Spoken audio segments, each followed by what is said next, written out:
it's about time I got on with the DT50MX. So let's go right on and have a look at what I'm talking about. She is in her fine glory. Now, one of my original bugbears with this bike, after I've had this a few years now, but the controls were really loose. Well, now they're nice and tight. The reason is, originally I put a bolt into the handlebar, threaded bolt. I actually tapped the hole in the handlebar for the bolt. I've changed that out to a nice drive screw now. See if we can get a better shot. I've got a tapped a screw thread. It's a drive screw, and that's a better solution than a bolt.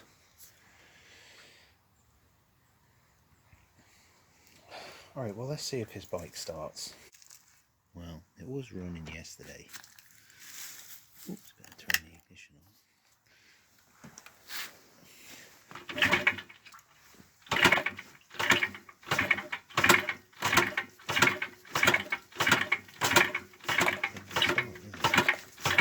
Never wants to start this bike. I'm going to take the spark plug out.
Okay, well, she starts alright, she runs alright, but she's just, sounds like there's something wrong with the engine. So I'm going to take the engine to pieces again. You know, this time I'm going to use Koyo bearings. I use some other brand, and I don't like them. It hasn't inspired me with confidence to take it for a ride, because it does sound, it sounds too rattly, you know. Anyway, so that's me. So that's the state of affairs with the bike. Everything works. The battery could do with a charge. So, not to waste any more time, but it was a good idea to start the bike, because the first thing I'm going to have to do is drain all the oil anyway. So I'll probably run it again and get it really quite warm. It doesn't run very hot actually, this bike. It's astonishingly good. It's really disappointing to have to take it to pieces again. So looking at the DT50MX engine from the right hand side, if you go underneath, there's the sort of sump. Here is the oil drain plug. I've got one, I think it's got a magnet stuck on the end of it. So I'm really interested to see the state of this oil. So I'm going to slacken that off and empty it into a clean container. So on this bike, you'll notice I don't have a kickstand switch, which is, you know, it's just something that's not original on the bike. Should really have one. So I've got a 17mm socket here. So I've got my ice cream container there ready.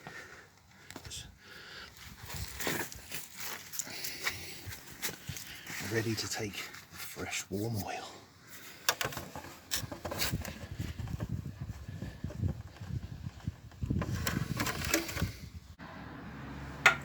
Okay. Well, it looks pretty dark, considering I ain't been anywhere. No, I started life red. Right, it's been a couple of years, I suppose. In there is the drain plug. It fell into the reservoir.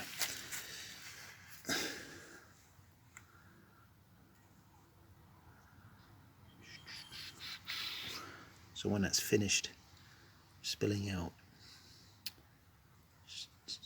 we can inspect it closer.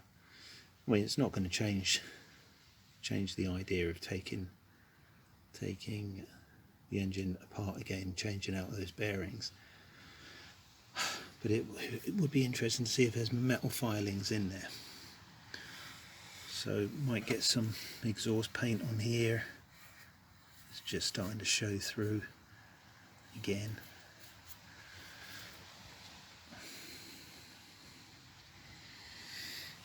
Oh, we're waiting for that oil.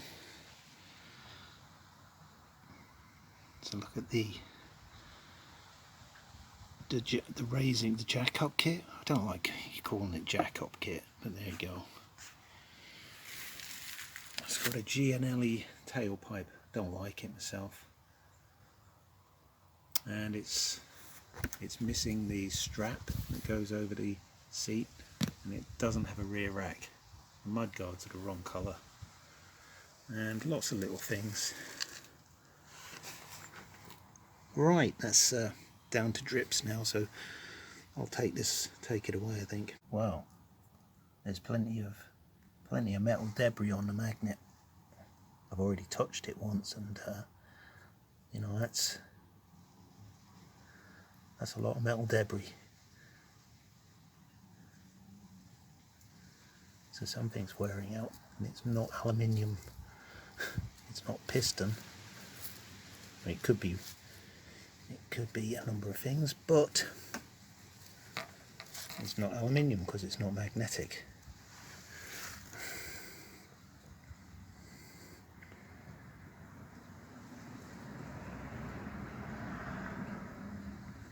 Anyway, so onwards we go.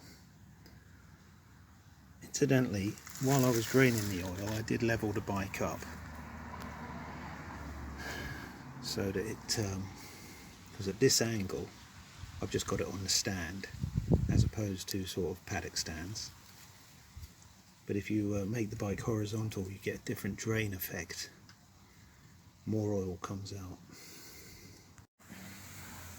So I'm going to make a start removing this engine to dismantle it.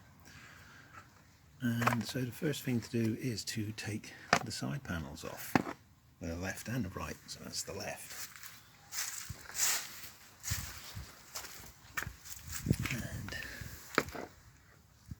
the side panel, again, it's 3 grommets for the right hand side. This is held on with these. And there is the exhaust union. Anyway, so just having a look at stuff. It seems to have leaked there somewhat. Like I say, it's not an original tailpipe, so I think it's a little bit short there. Well, I had some really annoying overspray on this, and you can still see evidence of it. And there's a piece that I didn't get rid of. And you'll notice, hopefully, 007, that it's cleaner around here. And that's because I just used like the world's cheapest paint stripper that I could find, which is sort of chemical paint stripper. I was pretty sure it was going to actually rub off this Yamaha word, which I think it had a go at doing, but because it was cheap, really cheap sort of rubbish paint stripper, it didn't actually do it. So anyway, that looks a lot better as far as I'm concerned, because I really didn't like that paint overspray on there. I mean, I didn't do that. But that's how I got rid of it. And that's not, I mean, so that's faded, you know, but I mean on the back that I haven't even touched, it's really faded. And you know, on the other side it's actually quite good. So this old seat, you know, I mean, really needs the red seat strap to to be properly authentic, but you know, you can't have everything, can you? Well, it's got to come off anyway because we're taking the engine to pieces. So I've just removed the fixings for the seat. These probably aren't the original.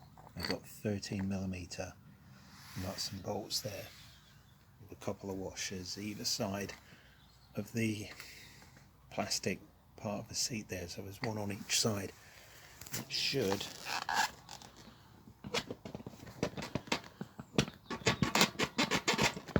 just withdraw like that.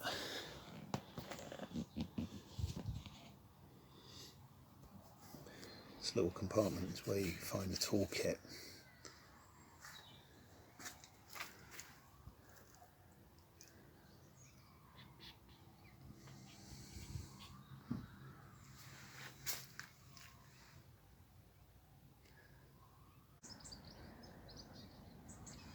Look at that, I hot glued the CDI in place.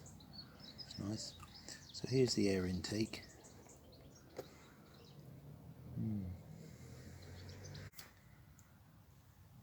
So next I'll be taking this rather battered tank off.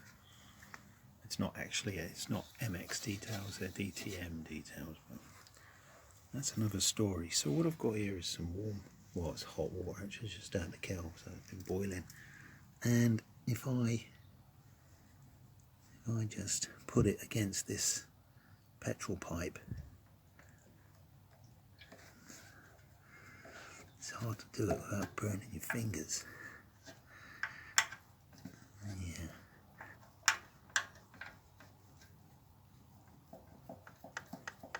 Wow, I'm going to have to go for seconds on that one. Just hold it there. It's a really tough pipe.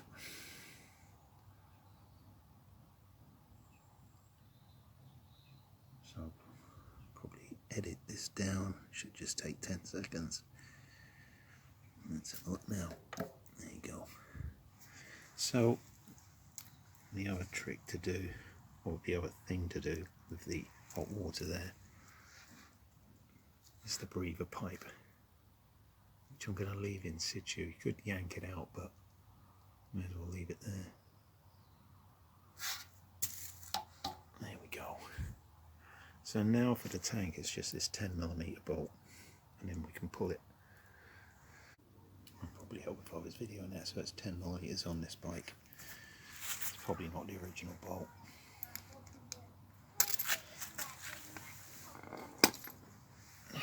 So it's probably a two-hand job because I don't really want to.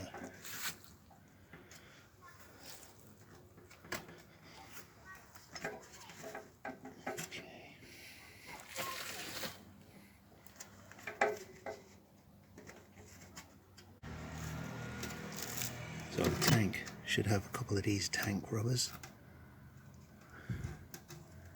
And they fit in these recesses. And it's always a good idea to sort of smear, I don't know, any sort of grease, oil, Vaseline, washing up liquid, anything like that makes the tank a lot easier to refit down there. So here's the breather pipe I've left on there, which has its own little hole through the frame there, which disappears down there. Come to think of it, probably put it through there as well. There we go, just tuck it under there for now.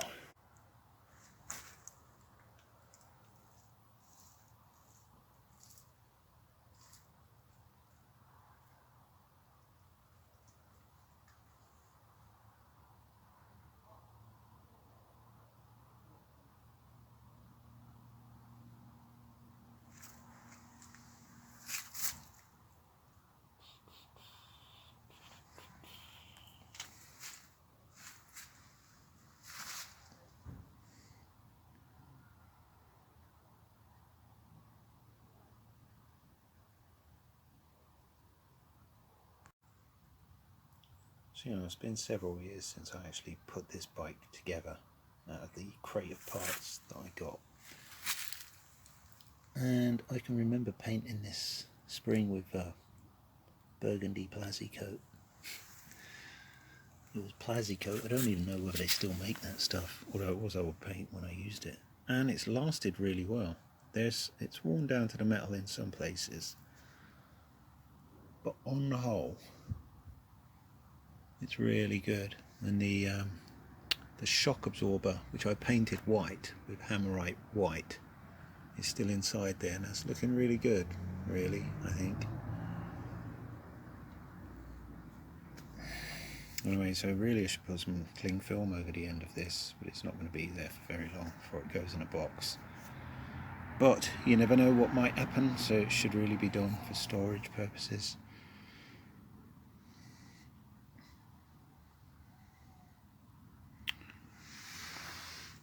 It looks like I used the wrong type of paint, which with reflection I should have used silver Hammerite, silver smooth right on the swing arm. It's had a fuel leak at one point that's taken all the paint off.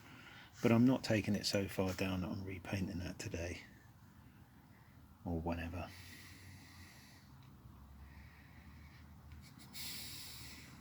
Yeah.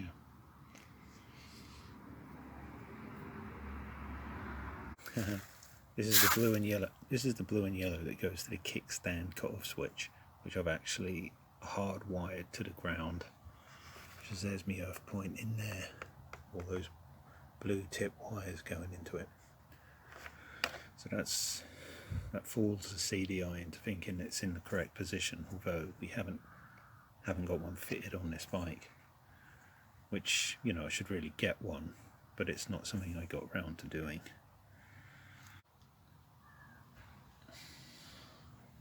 Okay, so the two-stroke reservoir does have to be released here, and what I did was use the old hot water trick again, make that nice and soft, and pulled that off and quickly put a replacement pipe on that's going to a catch bowl. So well, you could really block that reservoir rather than drain it, but it's less messy if you've got a spare pipe. It's less messy just to drain it, and then leave this one. I mean, it is a messy business, this. It's very hard not to make some drippy mess. So while my two-stroke reservoir is happy draining, I'm going to find some decent spanners, undo this nut and bolt just to remove the tailpipe jump clips at this junction here. Ideally I'd remove one of these rather than yanking it off. We'll see how it goes. So before I undid this nut and bolt, which I haven't undone yet, I've just worked off this metal clip just so this will slide off the other pipe easily. This rubber union will slide off without straining the clip, because obviously I've got some, there's an issue here, there's been some leakage. It's not something I like to see. Just left that Ginelli tailpipe down there with the fixings and the mounting bracket.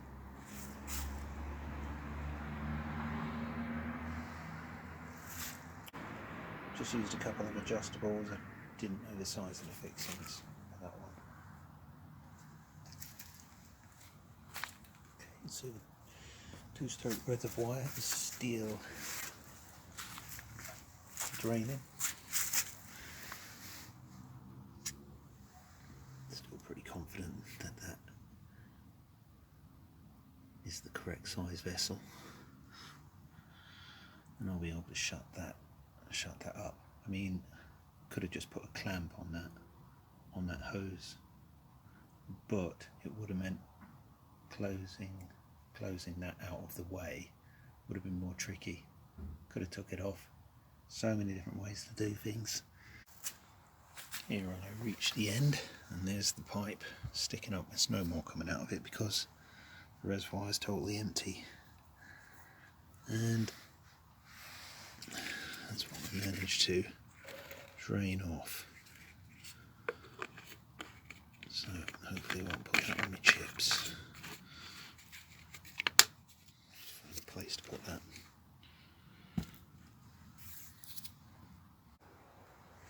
I want to remove the front or down pipe, front piece, down pipe.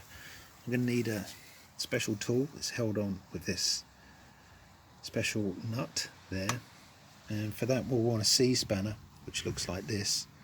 This is a vintage one, and that hook there is at sort of an angle and that one is straight. Anyway, some people call these a hook wrench.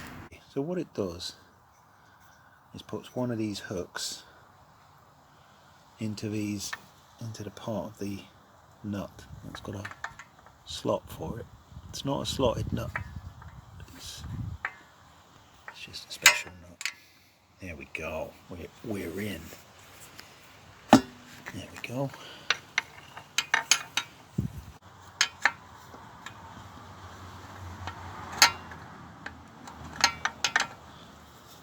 Come on. I wonder if we can get it round that way.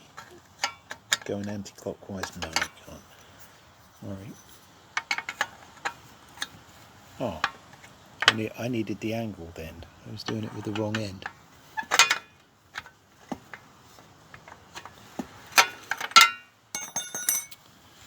There we go.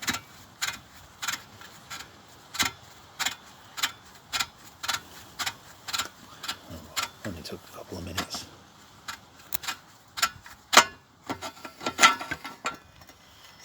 Let's see if there's anything in the exhaust. Good. Not obviously. Wanted to respray that anyway. So there's the, it's almost new, that seal anyway. That C-spanner or hook wrench is also used on the DT50MX around the steering yoke bearings, but we're not doing those this time round. So next I want to remove the oil pump cover to remove this part of the throttle cable, which branches off into two. Branches off into one to the carb, one to the oil pump. So we want to disconnect that. So I'll have to find, I think most of the screw bolts on this are now Allen's hex keys. So let's go find the right Allen keys for this. Or hex keys. See, I call them Allen keys, some people call them hex keys. So given I've got a metric set of hex keys or Allen keys, the one I've chosen is 5mm.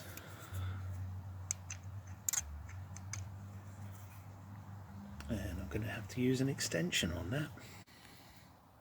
Okay, shouldn't really be done up to the 9s, but it is.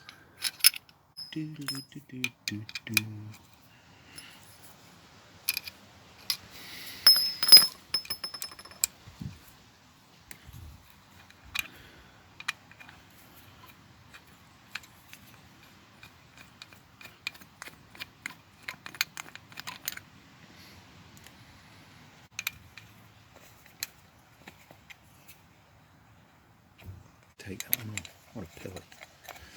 Right.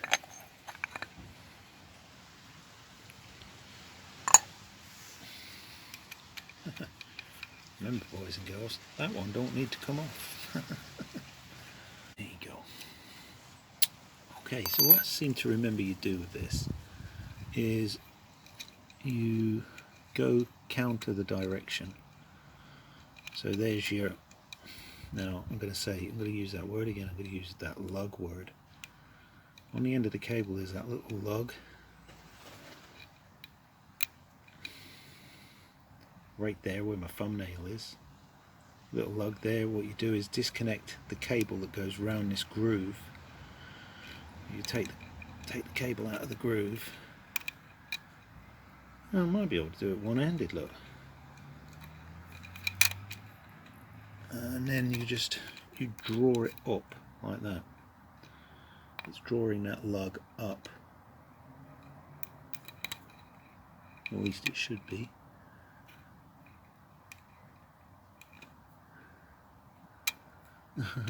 through the slot. Okay, so then that's out. So to replace it, you put the cable back in that slot, and you have to wind that round until, well, it's probably easier to put the lug in first, and then. So now we need 10. Well, I'll have to measure these. It could be 12mm. The little spanners to undo the locking nut and the adjuster. A little bit tricky for me. This is 12mm, one of the lockers, and underneath is a 10, which you can just about get to, and then this is a 10, so we're backing off. So I'll have to reset the oil pump when put it all back together, which is just one of those little, I know you've got to re-bleed the oil pump, but it's just another one of those little let the engine wear out while the settings aren't correct situations, but you know, I should be within tolerance.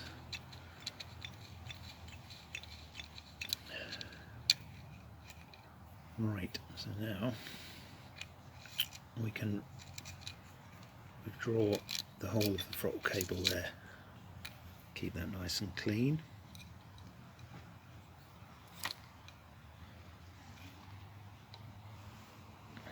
We'll put that up to one side and I'll get that wrapped up pretty quickly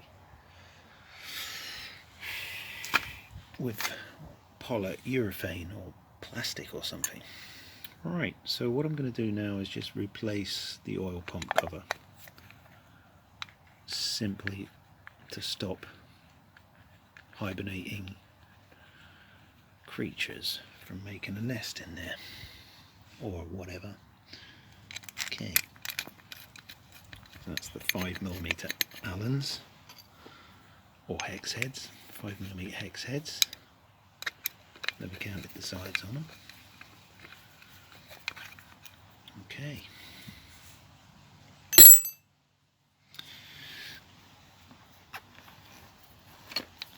This is the oil pump. Oops, that's the oil pump filler that goes into the pump, the oil pump feed, and this is the feed into the carburetor chamber or manifold chamber, however you like to describe that.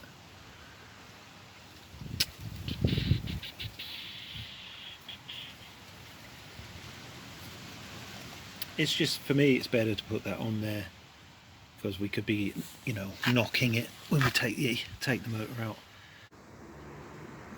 Okay, so I put the oil pump throttle cable wrapped up in a bit of cling film. Next,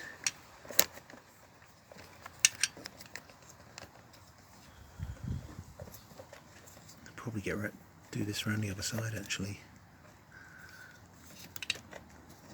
That's funny, I thought the stator was that side. Anyway, there we go.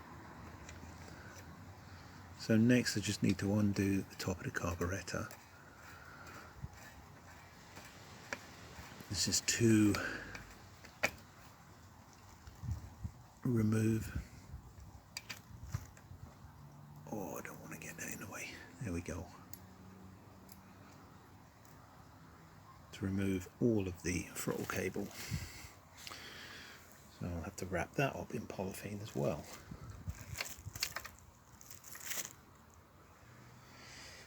There we are, so there's the throttle cable free from the engine. I'll probably just put a piece of rag in the top of the carb, stop anything dropping in there. Yeah, so I just put a bit of kitchen towel on the top of the carb just loosely, so that nothing else can go in there. That's lint free and it'll be okay. There's the cap assembly, plastic and out the way. Now I'm pretty sure my bike might be different to some others, but what I've got down here is an earth or negative terminal mounting for some wires, and they're on a 5mm Allen. So if you don't remove those and you go to remove the engine, you'll drag the frame with it because the harness or wiring loom is still attached. So I've got that in the way there. There it is. It just means that it's just another place to get a negative earth. I'll just remove that, disconnect the wires.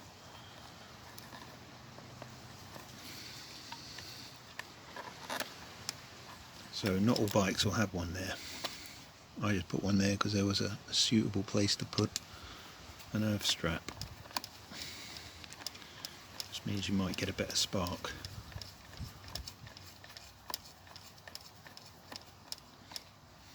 Okay, so they're loose. I'll leave those. Actually, I'll just tuck those to the side so they don't catch on anything, hopefully. Famous last words. If it's there to get caught on, it will get caught on it.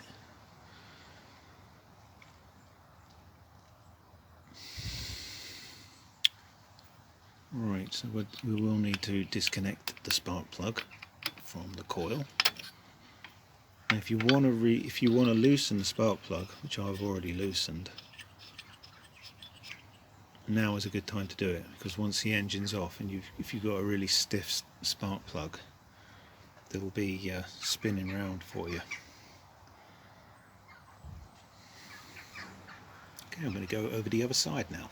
It's easiest to remove the gear selector lever right now, which when the engine is in, it is at the sort of 8 o'clock position.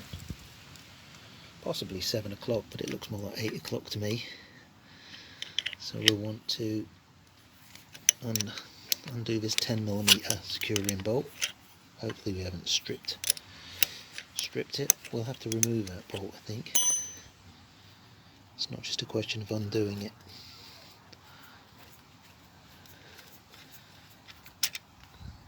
Yeah, they're very easily stripped. They take a lot.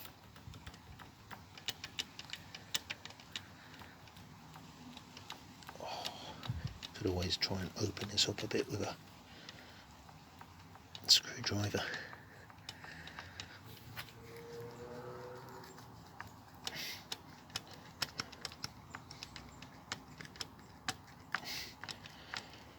Blimey.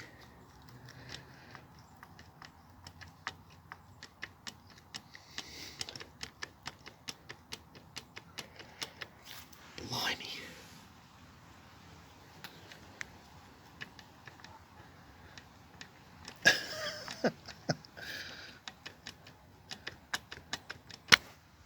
Gotcha.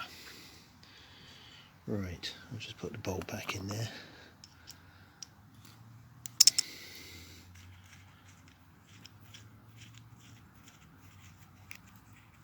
Okay, I'll put that somewhere.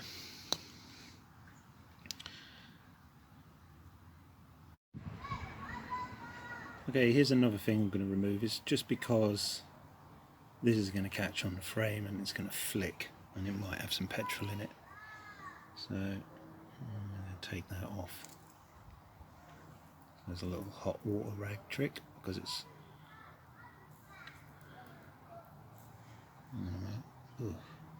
blooming used boiling water, haven't I? It's blooming hot. Huh. Well, there we go. It pulled out part of the carburetor with it. That's grand. Oh well. Slightly unexpected. I don't think it'll hurt.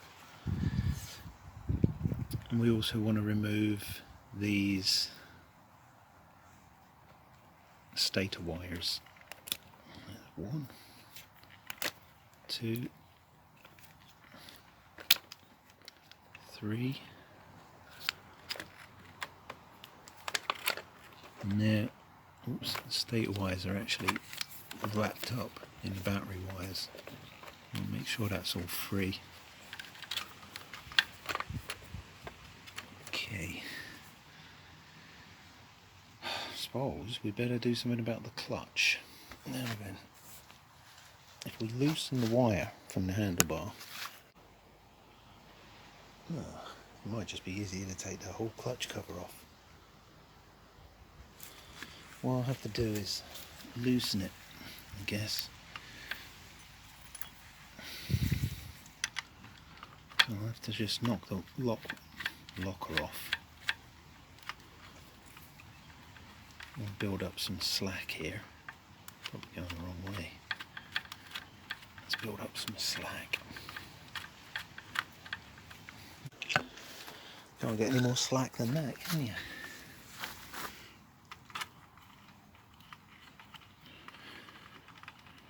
Well, we've got to take this cover off anyway because we've got to disconnect the chain. So that's another 5mm Allen bolts. 1. That's another reason to take the gear knob off, isn't it, as well? 2, 3. Don't think this has to come off.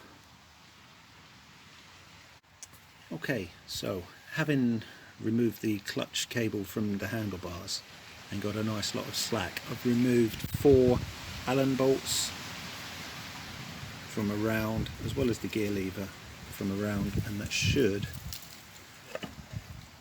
withdraw off. Then we can just release the clutch cable from in there, or leave it dangling. I do actually want to repaint this and use some fuel-proof lacquer. I'll just leave it hanging in the air for the moment while I just think about just putting these back, while I'm going to get some circlip pliers and just take this off.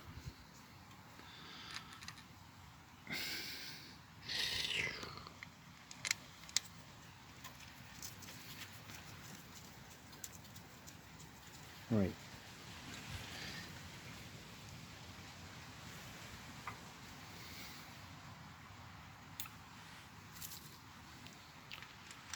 Oops, probably goes in there. It's just a locating dowel.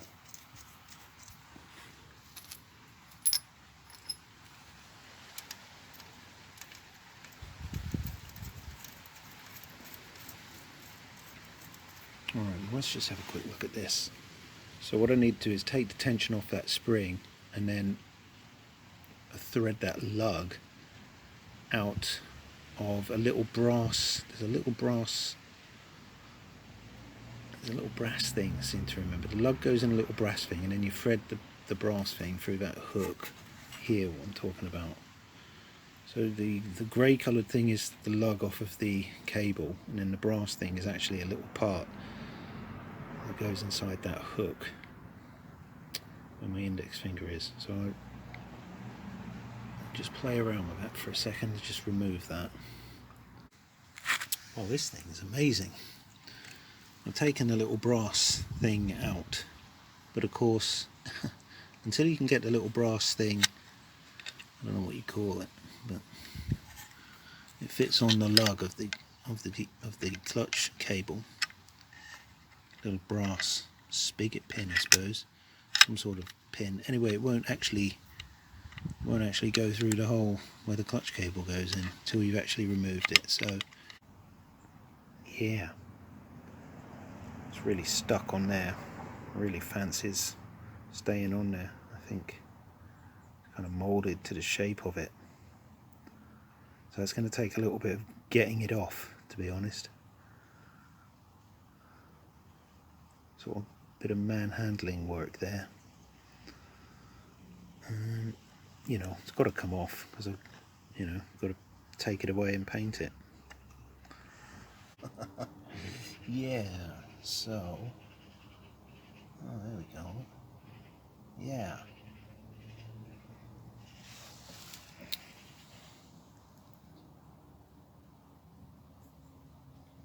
Yeah, so I opened it up with a screwdriver in the end and held the other piece with some pliers.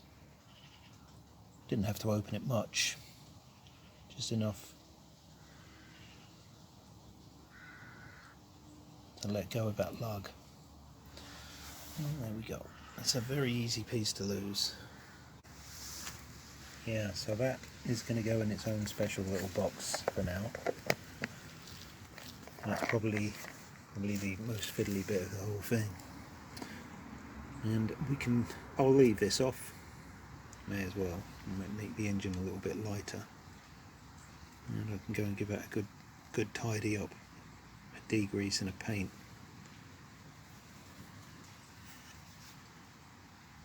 Another time.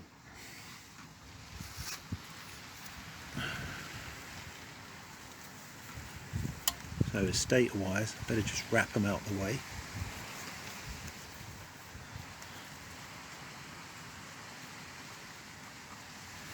Yeah, actually on second thoughts, I'll probably just put the stator wires inside that case and put the case back.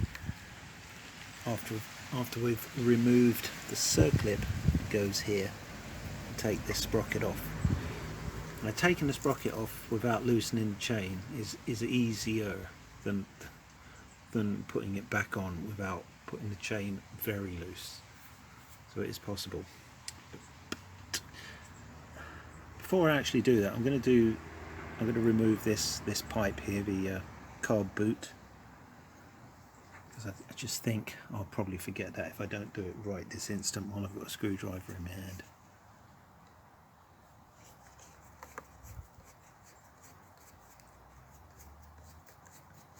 Probably don't need to loosen it off that much, but I'm gonna. Oops. There we go.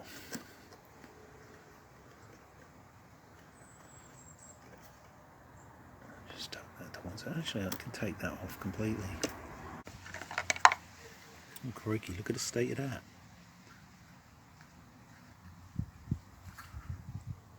Blimey.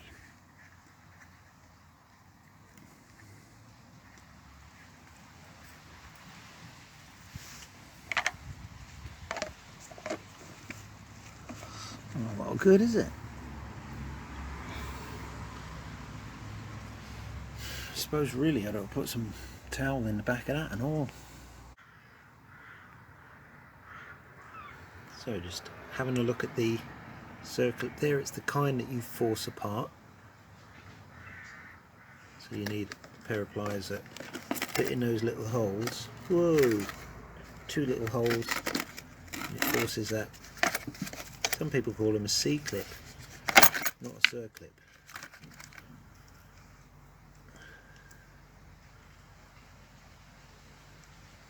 Alright, this isn't very good, but I couldn't show it on camera, but there we are, it's removed. Moved now, I'm having issues at the moment, so that was that. Okay, so now the chain with the sprocket should just pull off. There we go. Gonna let that all drop to the floor. Off goes the sprocket.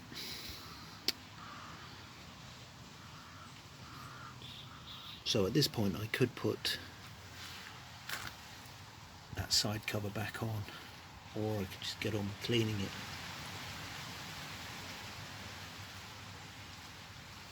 Don't think it's worth putting it back on, to be honest. Let's just get this out of the way. This is the suppressor lead, I think it's called. I'm going to put that out of the way. It's all going to get caught up, you can see it happening. It's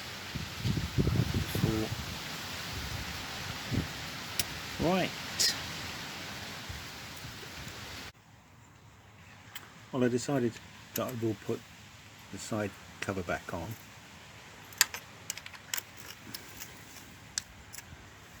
Remarkably, I've put the the nuts and bolts in the wrong place.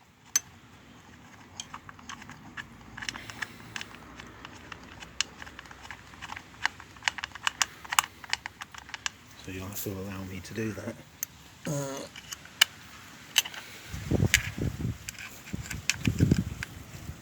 Now this is, it seems to be all like smoke and mirrors, but this is just the bolt up there, and there's a bolt down here where my index finger is, and a bolt here where my index finger is. And once we've undone those, this engine will be ready, will be like coming out.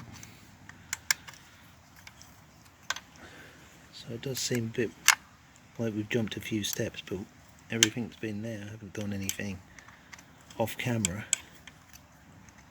Remove the circlip and the sprocket. Well, I remove the sprocket on camera, maybe the circlip. So the chain's just hanging down like that.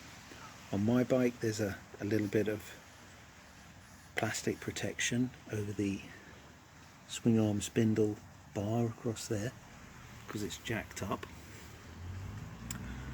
So basically I've got to go and find the right size sockets for this and an extension as well. There's just one thing I want to look at, and that's the rear brake.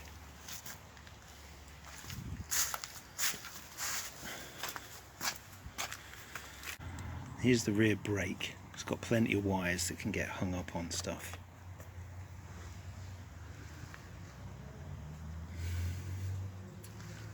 More stuff to get hung up.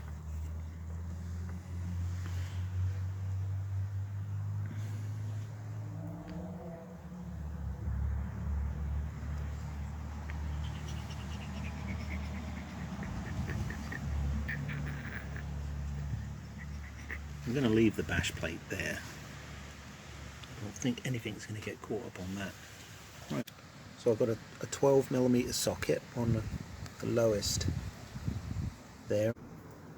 Yeah, luckily, well, it's not luck I suppose, but that's actually the captive bolt which is in the frame, so that one doesn't have a nut on the other end, so I'll probably just switch it out and put the ratchet on. I'm just going to whip that one out, and it should be held in with the other two then.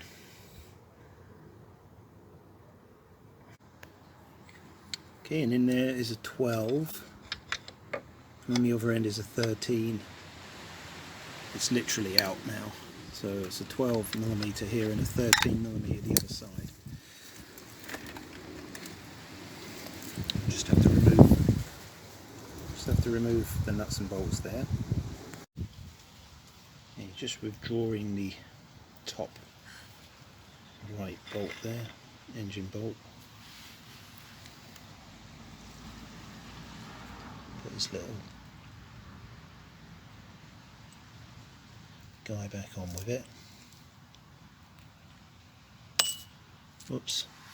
So the bottom one is actually very hard to remove, and basically when I pull that out, the whole engine's going to go thump back down onto the frame. So what I'm probably going to do is support that and withdraw it, and then let it bump down gently. I'll probably loosen this one first. That's what I'm going to do next. So again, I've got a 12mm socket on the left side. Let's go over. And that's a 13.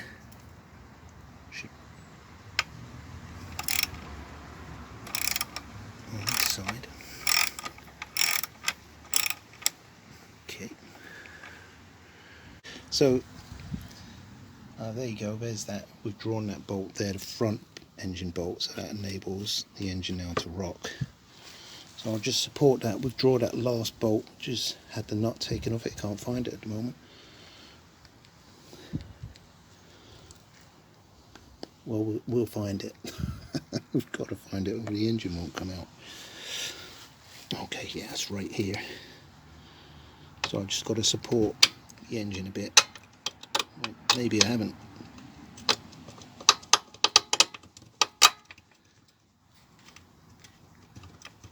Yeah, I will just support it.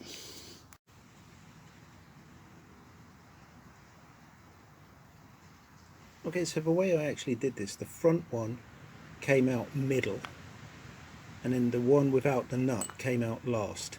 And you know, now by then the engine is actually resting on the cradle of the frame. So now the idea is to draw the motor from the right and put it on that crate. Yeah, I've got to say, that's the easiest ever that was. I even did it with my my left arm was over the other side of the frame, so I had to hold it like one-handed and then move it to over there. So that was really quite easy, he says. So I've just got to put some tissue in the back of the carb, and then I'm going to start stripping that down to get to those bearings. And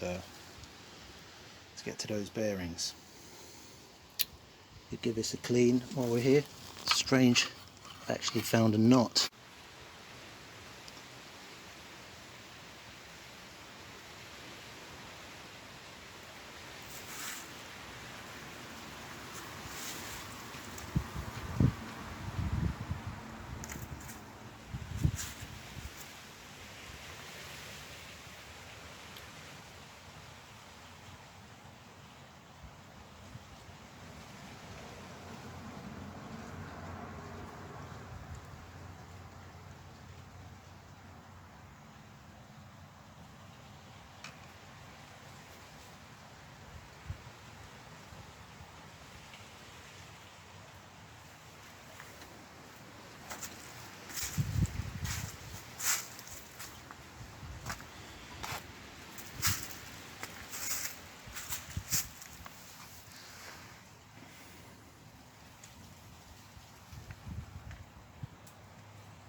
So I did manage to spill some oil on the tyre there.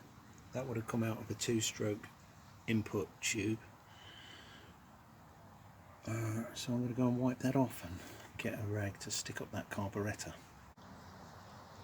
Yeah, so down there in the bash plate there's a little knot. It's a 10mm knot. Oops. It's dropped on the floor now. Don't want to be caught, this one. Yeah, where that came from is anybody's guess. It might not have even come from his bike, it might have just come in there from when it was in the garage, you know. So that is interesting. Weird. Alright, well, you're not going to miss anything because I'll probably move the motor away from here and put it under, you know, in the shed somewhere where I can work on it over these coming weeks, probably in months, so I'm pretty busy now. So anyway, thank you for watching this far.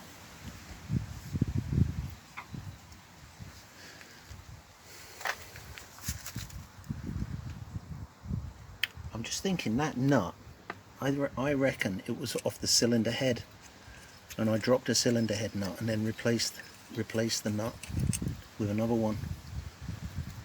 I think that's the story behind that nut. It was a cylinder head nut that fell down into the bash plate. Because I couldn't find it, I just replaced it. Well, that's that solved.